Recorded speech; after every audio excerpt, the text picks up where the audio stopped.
Task to the statement here. Many schools are taking their young students on international educational tours. Discuss the advantages and disadvantages.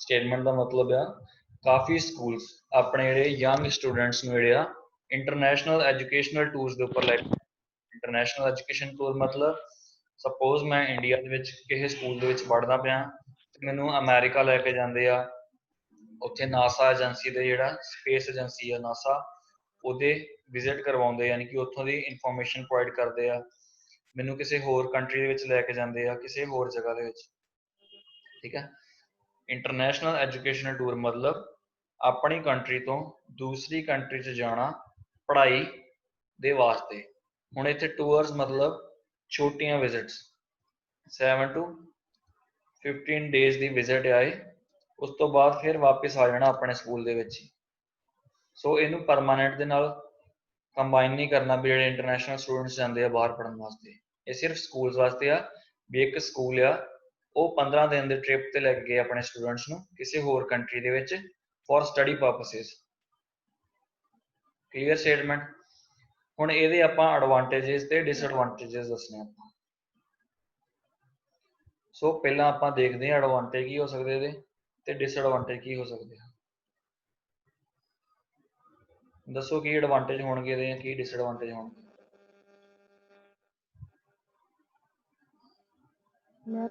Knowledge increase ਹੋਏਗੀ ਇਹਨਾਂ ਦੀ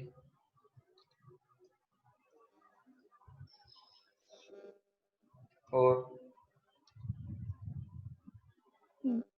ਦੂਸਰੇ ਦੇਸ਼ਾਂ ਦੀ language ਦਾ ਪਤਾ ਲੱਗੇਗਾ culture ਦਾ ਪਤਾ ਲੱਗੇਗਾ learn new language and culture ਹੋਰ sir moral value ਮਿਲੇਗਾ ਉਹਨੂੰ ਕਿ ਉਹਨਾਂ ਉਤਸ਼ਾਹ ਬਣੇਗਾ ਪੜ੍ਹਾਈ ਵਿੱਚ ਮੋਟੀਵੇਸ਼ਨ ਹਨਾ ਮੋਰਲ ਵੈਲਿਊਜ਼ ਨਹੀਂ motivation achieve something in studies ਠੀਕ ਹੈ ਪੜ੍ਹਾਈ ਦੇ ਵਿੱਚ ਕੁਝ ਅਚੀਵ ਕਰਨ ਲਈ ਉਹਨਾਂ ਨੂੰ ਮੋਟੀਵੇਸ਼ਨ ਮਿਲੇਗਾ ਹੋਰ ਕੋਈ ਚੀਜ਼ ਓਕੇ ਡਿਸਐਡਵਾਂਟੇजेस ਨੁਕਸਾਨ ਕੀ ਹੈ ਉਹਨਾਂ ਨੂੰ ਤੇ ਕਰਨ ਕੀ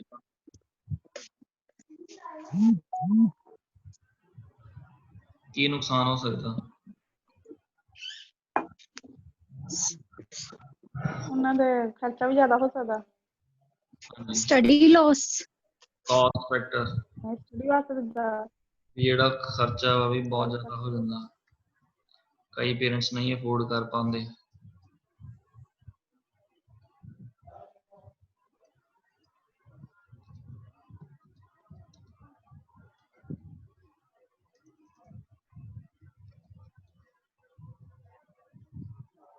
ਹੋਰ ਸਟੱਡੀ ਦਾ ਨੁਕਸਾਨ ਕਹਿ ਰਹੇ ਤੁਸੀਂ ਸਟੱਡੀ ਦਾ ਨੁਕਸਾਨ ਕਿੱਦਾਂ ਵਾ ਸਟੱਡੀ ਤਾਂ ਕਰਨ ਜਾਣਾ ਉਹਨਾਂ ਨੂੰ ਵੀਰ ਮੈਮ ਕਹਿ ਰਹੇ ਸਟੱਡੀ ਸਟੱਡੀ ਅੱਛਾ ਐਜੂਕੇਸ਼ਨਲ ਟੂਰ ਓਕੇ ਠੀਕ ਹੈ ਸਰ ਪਤਾ ਲੱਗ ਗਿਆ ਹਾਂਜੀ ਹੋਰ ਕੋਈ ਡਿਸਐਡਵਾਂਟੇਜ ਇਹਦਾ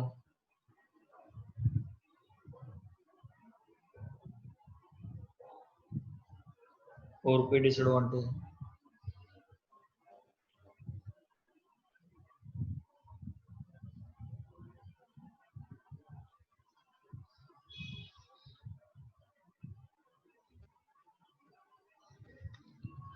ਸੋ ਸਟੇਟਮੈਂਟ ਦਾ ਮੀਨਿੰਗ ਕਲੀਅਰ ਆ ਹੁਣ ਇਸ ਤੋਂ ਬਾਅਦ ਐਡਵਾਂਟੇਜ ਡਿਸਐਡਵਾਂਟੇਜ ਆਪਾਂ ਪਲਾਨ ਕਰਨੇ ਆ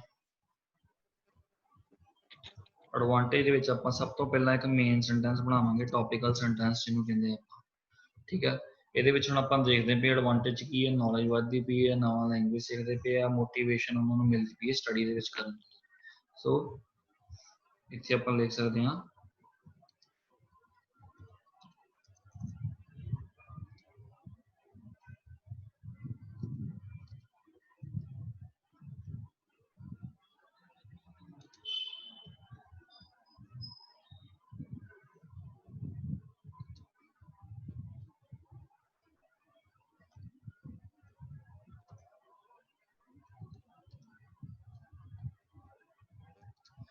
ਉਹਨਾਂ ਦਾ ਕੌਨਫੀਡੈਂਸ ਤੇ ਉਹਨਾਂ ਦੀ ਨੌਲੇਜ ਜਿਹੜੀ ਆ ਵਧਾਉਂਦੀ ਆ ਸਬਜੈਕਟਸ ਦੇ ਰਿਗਾਰਡਿੰਗ। ਹੁਣ ਇਹਨੂੰ ਐਕਸਪਲੇਨ ਕਰਨਾ ਵੀ ਕਿਸ ਤਰੀਕੇ ਦੇ ਨਾਲ ਇਦਾਂ ਹੁੰਦਾ। ਸਪੋਜ਼ ਹੁਣ ਜਦੋਂ ਵਿਜ਼ਿਟ ਕਰਦੇ ਆ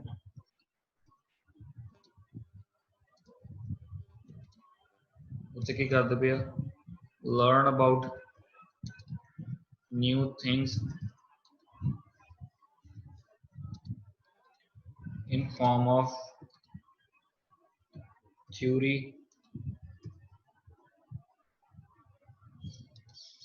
and practical skills।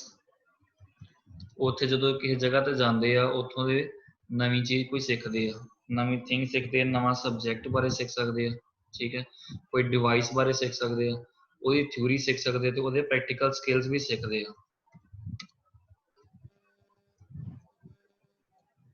develop more interest than classroom programs। ਹੁਣ ਜਿਹੜੀ ਚੀਜ਼ ਕਲਾਸ ਦੇ ਵਿੱਚ ਪੜ੍ਹਾਈ ਜਾ ਰਹੀ ਹੈ ਉਹਦੇ ਨਾਲੋਂ ਜ਼ਿਆਦਾ ਡਿਵੈਲਪ ਇੰਟਰਸਟ ਹੁੰਦਾ ਇਹਨਾਂ ਚੀਜ਼ਾਂ ਦੇ ਵਿੱਚ। ਕਿਉਂ ਇੰਟਰਸਟ ਹੁੰਦਾ ਇਹਦੇ ਵਿੱਚ?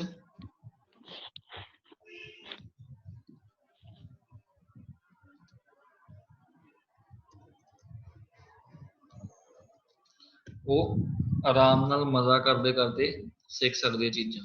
ਸੋ ਇਸ ਕਰਕੇ ਉਹਨਾਂ ਦਾ ਜਿਹੜਾ ਨਵੀਂ ਚੀਜ਼ ਸਿੱਖਣ ਦੇ ਵਿੱਚ ਕੌਨਫੀਡੈਂਸ ਬੂਸਟ ਹੁੰਦਾ। ਇਸ ਦੇ ਨਾਲ ਹੀ ਫਿਰ motivate them to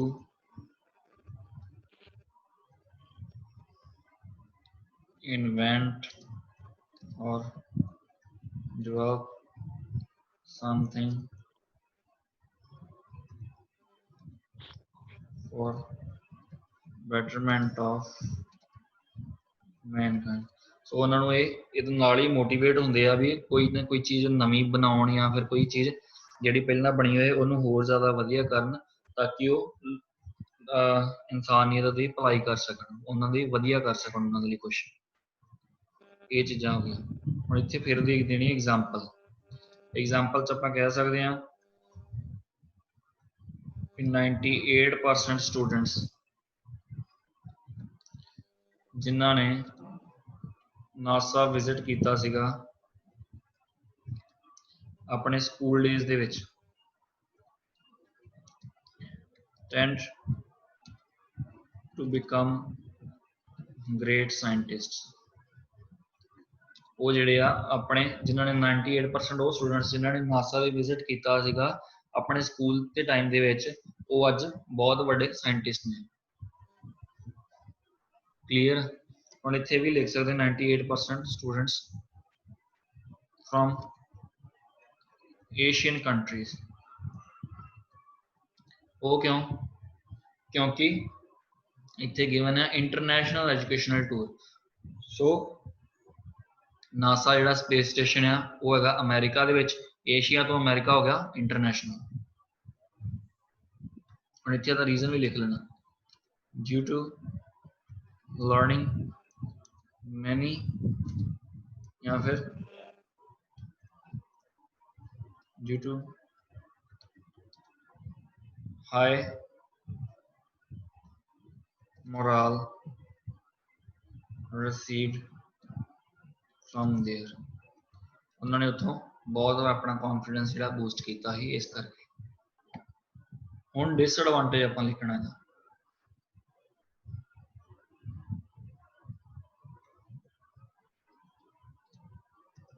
ਡਿਸਐਡਵਾਂਟੇਜ ਆ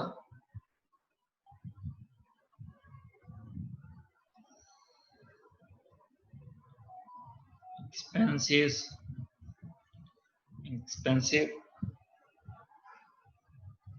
ਬਹੁਤ ਜ਼ਿਆਦਾ ਮਹਿੰਗਾ ਪੈ ਜਾਂਦਾ ਕਈ। ਹੁਣ ਇੱਥੇ ਐਕਸਪਲੇਨੇਸ਼ਨ, ਠੀਕ ਹੈ, ਐਕਸਪਲੇਨੇਸ਼ਨ ਦੇ ਵਿੱਚ ਆਊਗਾ many parents working day and night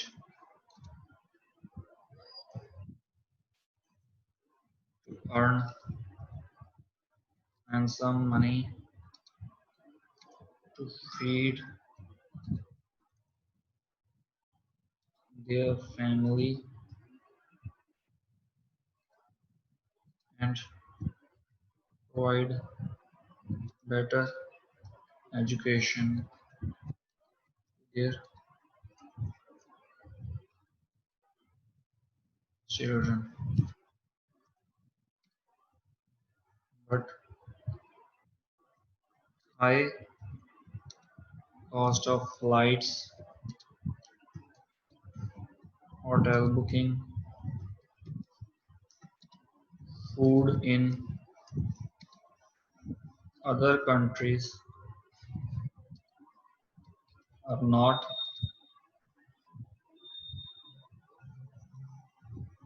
in affording power of many parents. So sending them by taking loans can disturb their family budget, which may lead to bad results or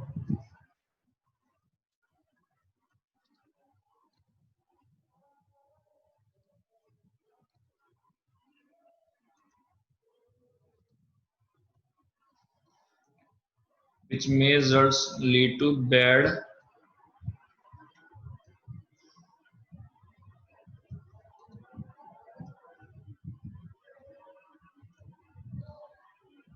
results or deprive of education for their ward, यानी कि हो सकदा ਉਹਨਾਂ ਨੇ ਬੱਚੇ ਨੂੰ ਹਟਾਉਣਾ ਪਵੇ ਉਹਨਾਂ ਨੂੰ ਸਕੂਲ ਤੋਂ ਇਨ ਫਿਊਚਰ ਕਿਉਂਕਿ ਉਹਨਾਂ ਦਾ ਫੈਮਿਲੀ ਬਜਟ ਆਲਰੇਡੀ ਹਿਲ ਚੁੱਕਿਆ ਹੁੰਦਾ। ਹੁਣ ਫਿਰ ਇਹਦੀ ਵੀ ਅੱਗੇ ਇੱਕ ਐਗਜ਼ਾਮਪਲ ਦੇਣੀ ਹੈ। ਇਹ ਐਗਜ਼ਾਮਪਲ ਤੁਸੀਂ ਖੁਦ ਡਿਵੈਲਪ ਕਰਨੀ।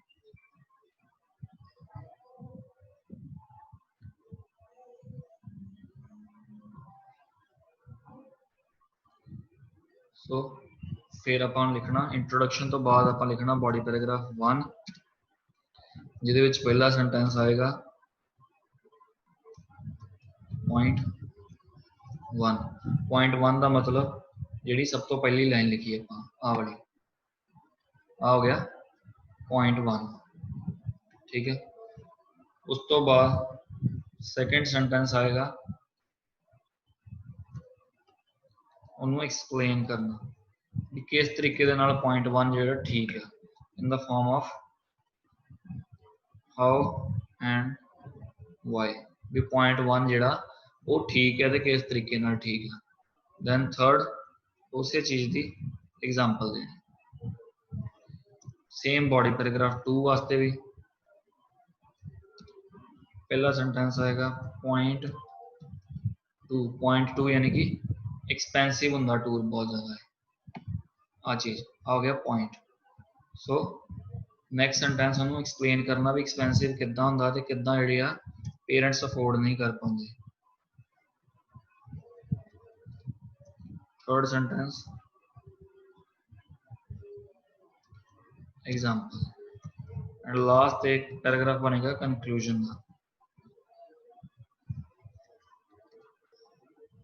ਇਹਦੇ ਵਿੱਚ अगेन फिर पैराफ्रेजिंग करांगे ਆਪਾਂ point 1 plus explain 1 plus point 2 plus explain 2 ये चीज़ां करांगे ਇਹਦੇ ਵਿੱਚ। ਹੁਣ ਜਿਹੜੇ ਲਾਸਟ ਦੇ ਵਿੱਚ ਪੁਆਇੰਟ ਆਪਾਂ ਲਿਖਦੇ ਪਏ ਆ ਐਕਸਪਲੇਨ ਕਰਦੇ ਪਏ ਆ ਇਹ ਬਹੁਤ ਸ਼ਾਰਟ ਫਾਰਮ ਦੇ ਵਿੱਚ ਕਰਨੇ ਆ ਠੀਕ ਹੈ। ਇਹਨਾਂ ਲਈ ਜ਼ਿਆਦਾ ਆਪਾਂ ਵੱਡੇ ਜਿਹੜੇ ਜ਼ਿਆਦਾ ਡਿਟੇਲ ਦੇ ਵਿੱਚ ਨਹੀਂ ਯੂਜ਼ ਕਰਨਾ ਇਹਨਾਂ ਨੂੰ ਪੁਆਇੰਟ ਨੂੰ ਇੱਥੇ ਡਿਟੇਲ 'ਚ ਐਕਸਪਲੇਨ ਨਹੀਂ ਕਰਨਾ ਛੋਟੇ ਛੋਟੇ ਪੁਆਇੰਟਸ ਜਿਹੜੇ ਯਾਨੀ ਕਿ ਬਰੀਫ ਇੰਟਰੋਡਕਸ਼ਨ ਦੇ ਦੇਣੀ ਹੈ ਕਿਸ ਤਰੀਕੇ ਨਾਲ। ਕਲੀਅਰ ਹੈ ਸਾਰਿਆਂ ਨੂੰ ਇਹ ਟਾਸਕ? ਕਿਸੇ ਨੂੰ ਕੋਈ ਪ੍ਰੋਬਲਮ ਹੈ ਤੇ ਉਹ ਪੁੱਛ ਸਕਦਾ ਕੋਈ चीज नहीं समझ लगी थी।